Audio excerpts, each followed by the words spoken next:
Day 273, Saturday, October 28th.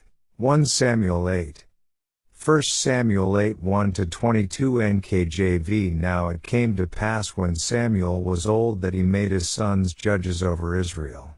The name of his firstborn was Joel, and the name of his second, Abijah. They were judges in Beersheba. But his sons did not walk in his ways. They turned aside after dishonest gain, took bribes, and perverted justice. Then all the elders of Israel gathered together and came to Samuel at Ramah, and said to him, Look, you are old, and your sons do not walk in your ways. Now make us a king to judge us like all the nations. But the thing displeased Samuel when they said, Give us a king to judge us. So Samuel prayed to the Lord. And the Lord said to Samuel, Heed the voice of the people in all that they say to you. For they have not rejected you, but they have rejected me, that I should not reign over them, according to all the works which they have done since the day that I brought them up out of Egypt, even to this day, with which they have forsaken me and served other gods, so they are doing to you also. Now therefore, heed their voice. However, you shall solemnly forewarn them, and show them the behavior of the king who will reign over them. So Samuel told all the words of the Lord to the people who asked him for a king. And he said, This will be the behavior of the king who will reign over you.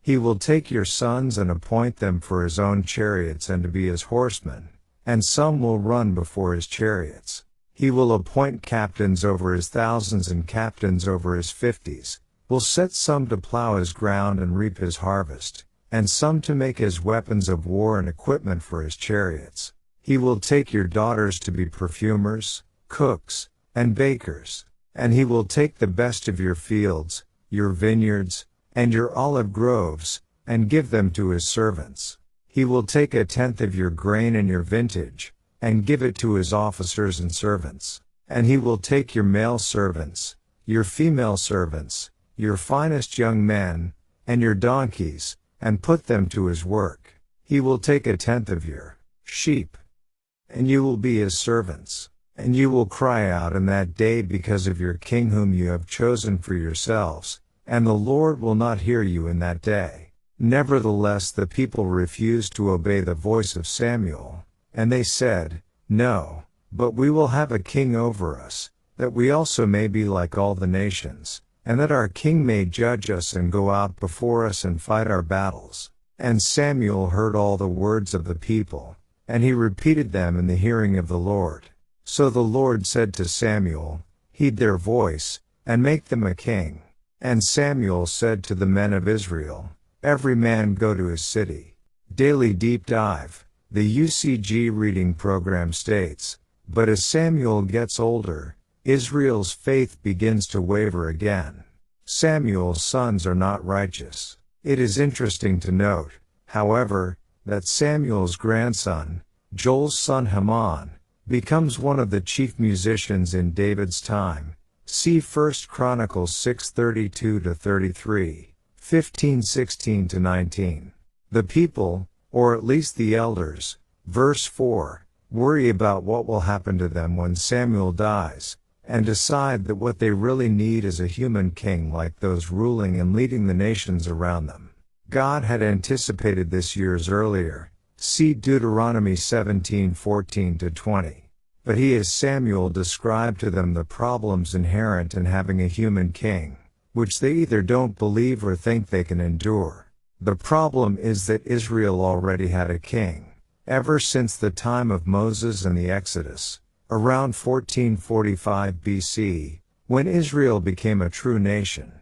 The king at that time and for the next nearly 400 years was the Rock of Israel, the eternal God himself, in fact, the pre-incarnate Word, Jesus Christ. Compare Deuteronomy 32:4, 1 Corinthians 10:4, John 1:13, 14, 17-5. Though ruling through his chosen judges, from Moses and Joshua all the way to Samuel, God in the person of Christ sat on the throne of Israel. Compare Judges 8:22-23. Indeed, Samuel later tells the Israelites that the period of the judges was the time when the Lord, your God, was your king, 1 Samuel 12:12. And it is the reason that when the Israelites told Samuel around 1050 BC that they wanted a human king like the nations around them, the Lord told him, "They have not rejected you, but they have rejected me, that I should not reign over them." 1 Samuel 8:7. So God then gives them a physical monarch. It is interesting to note, as we will see in the next few chapters, that unlike other ancient rulers, the king of Israel was not to be an absolute despot. God will have Samuel anoint Saul commander, 9:16, 10-1, or captain, KJV, over his people. This Hebrew term Nagid used here could be rendered in English as viceroy or governor general, the stand-in for the real monarch. In fact, the very act of anointing a ruler in the ancient world implied a vassal relationship. It is later explained that Israel's king sat on the throne of the Lord, reigning as king for him, 1 Chronicles 29:23, 2 Chronicles 9:6-8. Also quite different than in other realms was the fact that the king was not also priest over the national religion.